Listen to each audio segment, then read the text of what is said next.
تنسوش جيم الفيديو، تشترك في قناة سكاي نيوز المغربية باش يوصلك جديد الأخبار. قلوبنا دايما مع المنتخبات العربية ومع المنتخب المغربي تحديدا. ومنتخب مليء بالنجوم ومليء بالمواهب، وانا واحد من الناس يعني اكيد هشجع المنتخب المغربي في المجموعه السادسه.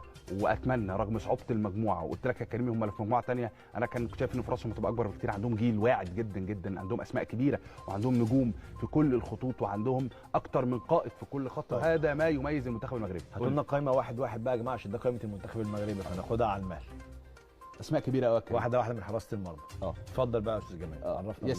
ياسين بونو واحد من افضل الحراس في اوروبا وفي الليجا، مش محتاج تعريف يعني. بحارس مرمى نادي اشبيليه، مدير المحمدي بيلعب مع نادي الوحده السعودي. ورضا التكناوتي طبعا جماهير الكره المصريه عارفاه لانه الحارس الاساسي لفريق الوداد، بطل تشامبيونز ليج افريقيا الموسم الماضي. نخش بعد كده على الدفاع، اشرف حكيمي ونصير مزراوي. احكي لك حكايه ونقف هنا على قصه اشرف حكيمي ونصير مزراوي. أيوة. اشرف حكيمي ونصير مزراوي والمعضله الازليه لوليد الرجراجي بعد ما حل الازمه. وخليني هنا اثني على وليد الرجراجي واثني على الدور اللي عمله ولم الشمل داخل المنتخب المغربي اللي كان بيدربهم مدرب انا معجب بيه جدا، لكن كان عنده مشاكل كتير في اطار التعامل مع النجوم فيما يخص المنتخب المغربي. وحيد خليلوزيتش واحد من المدربين الكبار في الكره الافريقيه، لكنه كان عنده مشاكل مع 3 نجوم تحديدا، نصير مزراوي واشرف حارث، امين حارث، والنجم الابرز حكيم زياش. والراجل عمل ازمات كتير، تدخل الاتحاد المغربي، وكان ده من ضمن اهم الاسباب للغضب الجماهيري عليه، ومن ضمن اهم الاسباب لرحيل وحيد خليلوزيتش عن قياده المنتخب المغربي، وحل بدلا منه وليد الرجراجي. وليد الرجراجي مدرب قدم عطاءات كبيره جدا مع نادي الوداد، فاز معاهم بدوري ابطال افريقيا، قدم مستويات جيده جدا وهو بيدرب في الدوري القطري. وليد الرجراجي هم شافوا فيه المشروع المحلي اللي يقدر يقود المنتخب المغربي في ظل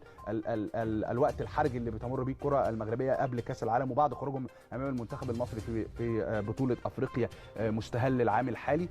فقدر يلم الشمل تاني، رجع اشرف امين حارث، رجع نصير مزراوي، رجع حكيم زياش، وقدر تاني يرجع وحل مشكله عبد الرزاق حمد الله بالمناسبه لما نروح له. فايه بقى الازمه اللي موجوده في اشرف عارف دلوقتي طبعا ونصير مزراوي؟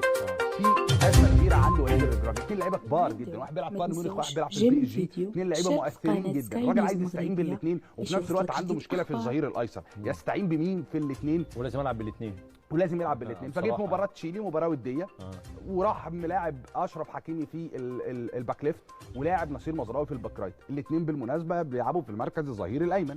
جه في مباراه الباراجواي راح مغير، راح مودي اشرف حكيمي على عضلته في الباك رايت وودى نصير مزراوي، واظن هيتم. ادعمونا بلايك سبسكرايب ليصلكم كل جديد.